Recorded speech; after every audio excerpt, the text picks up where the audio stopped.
All right, we're live here on the Now Morning Show, and we are continuing to celebrate Calypso History Month right here, and we're speaking new Calypso just now. But first, you know, we have some things to talk about and to celebrate as well. Yes. Like a birthday. Yes, today is Joel Simeon's birthday. Also known as Folly Dan. Folly.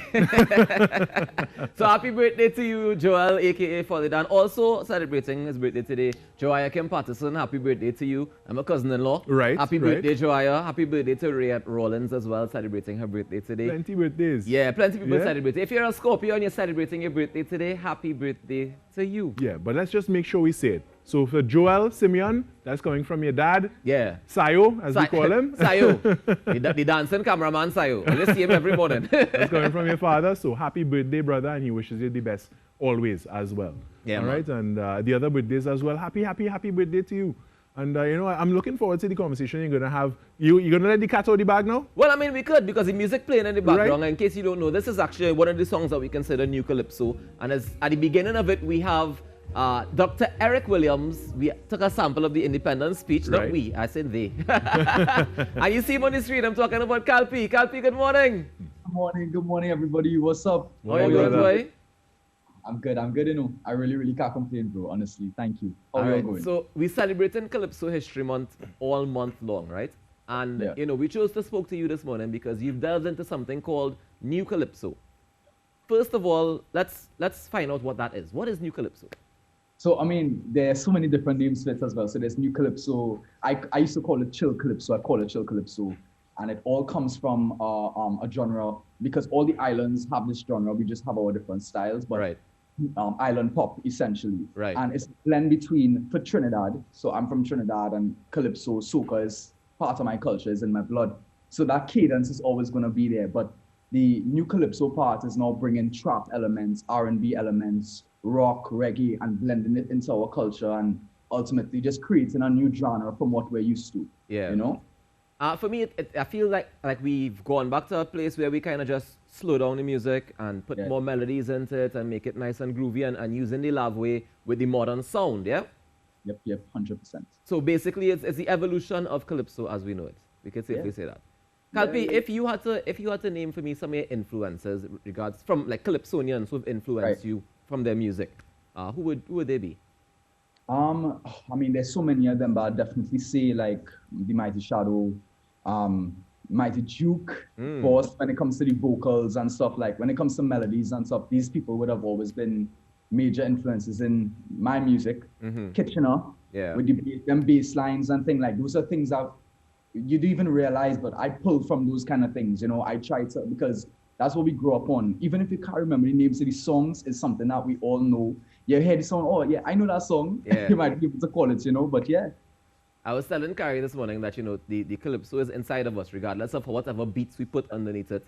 The Calypso is always like, it's come out. So you take away all the music and you still hear the nice love waves and stuff like that in the music. And you definitely have been exploring this. But there have been some other people that have been doing it with you, not so? Yeah, 100%. So there a lot of exciting artists coming out to the Caribbean in general, but from Trinidad, I mean, we have people who are definitely behind the Chill Calypso, New Calypso, whatever we want to call it, that wave, like Jimmy October, Tano, you have Kute, Freetown Collective, people who really trying to push the boundaries of Trini music. And I think that's exciting, as I said, because one genre doesn't define us. Yeah. You know, I think that the fact that we can now explore creativity, and there's so many avenues for us to create music easily or easier than how it used to be, and put out music digitally.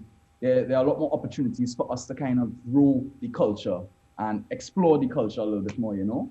Now, Kalpee, you're in a very unique position because, you know, you just dropped a brand new album. You're not even, are you in Trinidad? I'm in Barbados right now. Oh, okay. I thought you were across the other side of the world still. But well, I was in the UK, and I couldn't take the cold anymore, to be real honest with you. So I had to come somewhere. Couldn't get to Trinidad because the borders were closed. Right. But I'm making music in Barbados, chilling, you know, refilling a little bit. And I want to talk a little bit about your experience outside of Trinidad doing this new Calypso. How has it been received in the world? Well, it's people always come back and say that it's exciting for them because it's a song that they they've never heard before. And that's exciting for me because it kind of gives me confidence in it. You know, I love what I do, but it's always nice to hear people, especially people outside of the culture who are not used to it at all, say, yeah, boy, this is refreshing. So having like, I've had a couple showcases in the UK in different venues and all different types of crowds, people who listen to different styles of music, you know, and yeah, like songs like Wherever You Are, and then like things like Give Me the Thing. It's a new flavor. Yeah. You know?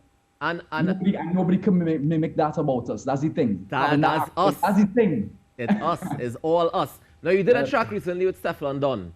Yeah. Yeah, tell me about that collaboration. Because you take a piece of kitchen and throw it in there. How you mean? Of course. You know, and that was intentional. I tried my best. I had to figure out how do I get a bass line to feel like that, but not be that. Yeah. To make it to fit into the progression or whatever. But that song basically started in LA. And this is like a perfect blend of the genres because after I was in Sweden for a while, you know, in studios, just learning songwriting, learning about working in studios, working with different DAWs. And then I went over to LA for a bit and I started working with this team called The Animals, who are more into hip hop, trap, that genre, right? Yeah. And at this point, I think I wanted to showcase Trinidad a lot more, you know, because being away, people remind you of how special your accent is, you know, the way your lingo, the things that you say, everything about you is special, is unique. A lot of people haven't experienced this before. So I was in that element. And I literally was saying, I told the producer, his name is Richie. I was like, Richie, just pass me the thing. Give me the thing now. Give me the thing.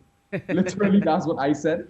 And he wanted to put that on top of a beat. So he started playing, you know, some trap drums, you know, and I just started to put my flavor on top of that. Bring the guitars in, then the bass line.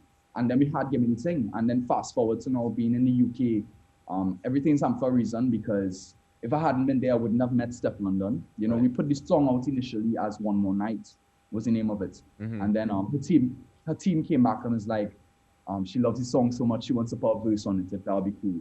So I didn't believe it at first. And then we ended up going to a studio and she had an idea of flew in already. And yeah, bro, it was so chill, so organic. That's fantastic. Congratulations on that collaboration. And, you know, keep up the great work that you're doing. Kalpee, if you don't mind, I know that when you were in Trinidad, well, last time we saw each other in Trinidad, you were recently recovered from a really, really, really bad accident. Can you tell us a bit about that recovery process? Because you were shooting a video, yeah? Yeah. So actually, this was actually right after I was in LA.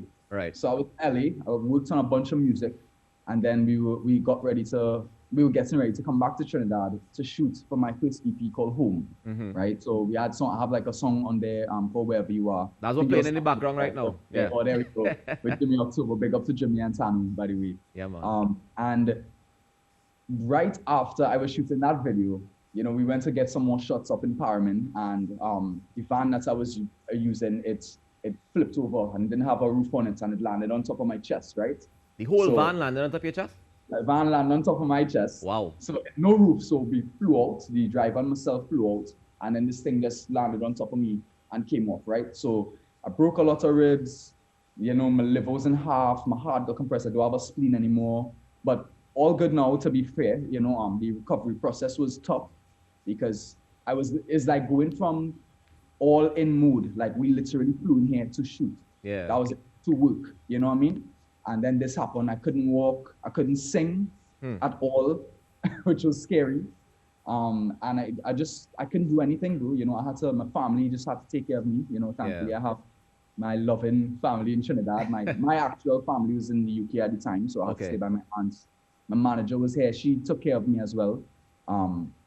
But, you know, I learned a lot of things in that recovery process, you know. A lot of people gave me some good advice as well on slowing down and not trying to rush too much. You know, we had to be patient with these journeys. And that's lessons for life, right? Lessons for life. And tell me why you chose to use Dr. Eric Williams at the beginning of Wherever You Are. Because, I mean, Tano and I, we love digging into the history and finding things that inspire us. So I remember when we found that clip, it just that was a pour reason clip for us. When we heard it, and it's just like, let us always be able to say with the summit, behold how good and how pleasant it is for brethren to dwell together in unity. it made us feel like Trinidad needed to hear that again. To be reminded. It reminded the young people of Trinidad who may not have come across that, they need to hear this. You know what I mean? That for me, Christian, is how we pass the baton on from one generation to the next generation to keep it going. I want to thank you very much, Kalpee, for joining us this morning on the Now Morning Show. Keep up the great work that you're doing and continue to carry the red, white, and black flag all over the world and carry the Calypso all over the world as well. Yeah, man. Man, thank you, Rokas. Appreciate you guys. Thank you for having me, as always. Blessings, man. Yeah, man. Take care. Blessings.